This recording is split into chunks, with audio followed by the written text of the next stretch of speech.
Hai, saya Andreas Bordes, dan pada kesempatan kali ini saya mau sharing tentang satu prinsip yang saya temukan dulu ketika saya SMA, dan prinsip ini membuat saya tetap terus tangguh dan resilient untuk mengatasi berbagai tantangan kayak gitu.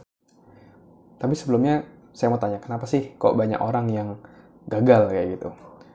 Kebanyakan orang gagal, kenapa dia gagal? Itu karena dia sudah memberikan arti, memberikan judge bahwa dia sudah gagal kayak gitu. Dan ketika seseorang sudah memberikan arti bahwa dia gagal, tentunya dia akan sudah berhenti dan tidak mau untuk berusaha lagi untuk mencapai tujuannya karena sudah mengatakan bahwa saya sudah gagal kayak gitu. Dan prinsip ini adalah prinsip yang saya pelajarin dari satu ilmu yang namanya ilmu NLP, Neuro Linguistic Programming. Dan di ilmu NLP ini ada berbagai macam prinsip, dan ini adalah salah satu prinsip yang paling mengena buat saya, yang membuat saya menjadi tetap tangguh, tetap resilience ketika ada challenge. Prinsip ini adalah there's no failure, there's only feedback. Oke, jadi tidak ada kata kegagalan, yang ada hanyalah feedback. Nah, ketika kita belum mendapatkan hasil yang kita inginkan, ketika kita sudah menjudge, wah saya gagal gitu, ya udah kita berhenti, selesai. Tapi ketika kita menganggap itu sebagai sebuah feedback, kita memberikan arti itu adalah feedback buat diri kita akan menggunakan hasil yang kurang menyenangkan tadi justru membantu kita untuk jadi jauh lebih baik, untuk kita bertumbuh jadi jauh lebih baik pada kesempatan selanjutnya. Jadi ini semua tergantung arti yang kita berikan pada kejadian tersebut.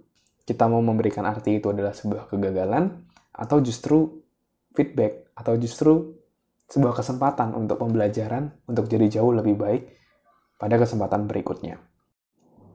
Kalau misalnya dulu saya nulis buku, saya kirim ke belasan penerbit tapi belum ada yang balas sama sekali dan saya dapat penolakan. Bayangin kalau saya ditolak 7 kali, lalu saya mengatakan, ya udah memang saya tidak bisa menulis buku, naskah saya tidak layak untuk terbit. Mungkin sekarang buku saya nggak akan terbit kayak gitu. Buku saya itu terbit sekitar 7 atau 8 tahun yang lalu kayak gitu. Kalau misalnya dulu ketika saya public speaking, lalu saya sempat diketawain orang, terus sempat dapat feedback yang kurang menyenangkan dari orang lain, dan saya mengatakan bahwa saya gagal untuk menjadi seorang public speaker, mungkin saya nggak akan bisa jadi trainer juga saat ini, untuk bisa sharing ke berbagai banyak orang, di berbagai perusahaan, dan ketemu orang-orang hebat lainnya. Jika saat itu saya memberikan arti bahwa saya sudah gagal, saya nggak bisa public speaking kayak gitu. Tapi orang yang sukses yang saya pelajari di ilmu NLP tadi, ternyata mereka punya pola yang sama, yaitu mereka selalu belajar dari kegagalannya atau dari feedback yang mungkin buat dia tidak menyenangkan, justru membuat dia jadi jauh lebih baik dan akhirnya bisa mencapai goalnya. Biografi-biografi orang sukses pun gak ada tuh yang sekali take action langsung berhasil. Pasti ketika dia take action tidak langsung berhasil. Pasti dia mendapatkan feedback yang macam-macam dulu sampai akhirnya dia tetap selalu fokus solusi, fokus cari cara untuk mencapai targetnya sampai akhirnya dia berhasil. Oke, nah itu dia sharing saya hari ini.